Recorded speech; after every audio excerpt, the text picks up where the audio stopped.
Climate Now, en collaboration avec Copernicus.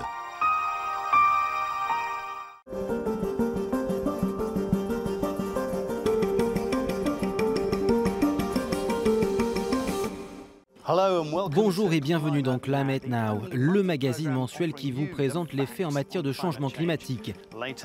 Dans un instant, nous serons face aux flammes. Nous partirons au Portugal où l'on s'adapte aux risques accrus de feux de forêt. Si on veut continuer à vivre dans une région comme celle-ci, on doit se préparer. Mais d'abord, les dernières données du service Copernicus concernant le changement climatique. La chaleur a été exceptionnelle pour cette époque de l'année. Le mois de janvier a été le plus chaud jamais enregistré en Europe, avec des températures supérieures de 3,1 degrés par rapport à la période allant de 1981 à 2010. Voyons cela dans un contexte plus large. Cette carte présente les anomalies de la température de l'air en surface en janvier, de l'Europe au Japon. Ici en Europe, certes, il a fait plus chaud, mais là, par exemple, à Moscou, la température a été plus élevée de 9,4 degrés par rapport à la moyenne pour ce mois. Et on était même à plus 12 degrés dans ces zones ici. Il est bon de rappeler qu'en Europe, il existe une importante variabilité saisonnière pendant l'hiver et que des régions de l'hémisphère nord comme l'Alaska ont enregistré en janvier des températures inférieures de 4,7 degrés par rapport à la moyenne. À présent, parlons des feux de forêt, le thème de notre reportage. Vous savez certainement que l'Australie a été frappée en janvier par de terribles incendies de ce type sur fond de sécheresse et de canicule exceptionnelle. Je voudrais vous montrer ces deux images satellites. Celle-ci a été prise avant les feux et celle-ci après. Et toutes ces zones en marron ont été détruites par les flammes. Selon les projections, le changement climatique renforce le risque de feux de forêt, même si le lien entre les deux est complexe. Alors que fait-on en Europe pour s'adapter? Notre journaliste Lindsay Rempel s'est rendue au Portugal pour voir quelles actions y sont menées. Des forêts meurtries. Les séquelles des incendies qui ont ravagé cette région portugaise en 2017 restent visibles. Cet été-là, le pays a enduré l'une de ses pires saisons des feux jamais connues. Plus d'une centaine de personnes ont péri, 30 d'entre elles le long de cette route, près du village de Pedro Gao Grande. On a été encerclés par les flammes pendant 5 heures. On défendait nos maisons et notre village.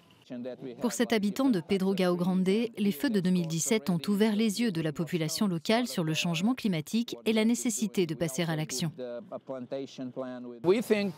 On pense que tout ça est lié au changement climatique parce que ces événements sont de plus en plus fréquents et ils vont encore se produire dans l'avenir, c'est sûr. C'est notamment pour ça qu'on a décidé d'agir. Parce que si on veut continuer à vivre dans une région comme celle-ci, on doit se préparer. Une tâche qui s'annonce considérable à l'heure où la planète se réchauffe et où la saison des feux de forêt s'allonge et s'intensifie au Portugal.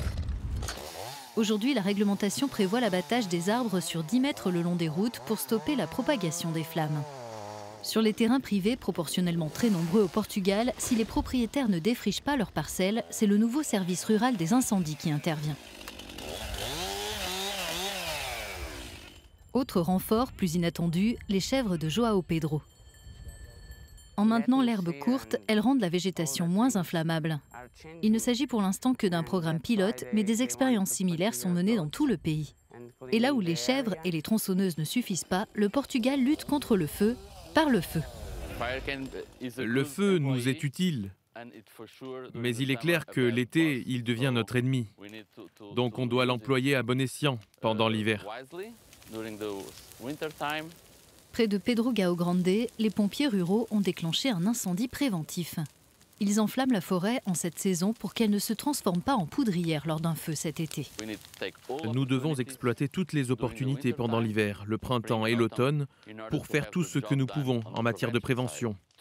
Traiter les terres grâce aux moutons, au débroussaillage, aux incendies préventifs.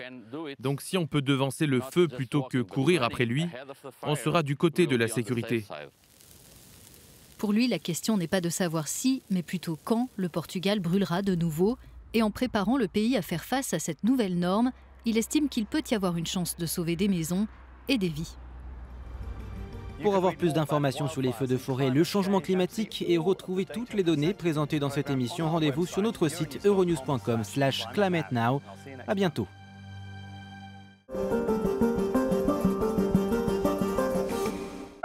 Climate Now, en collaboration avec Copernicus.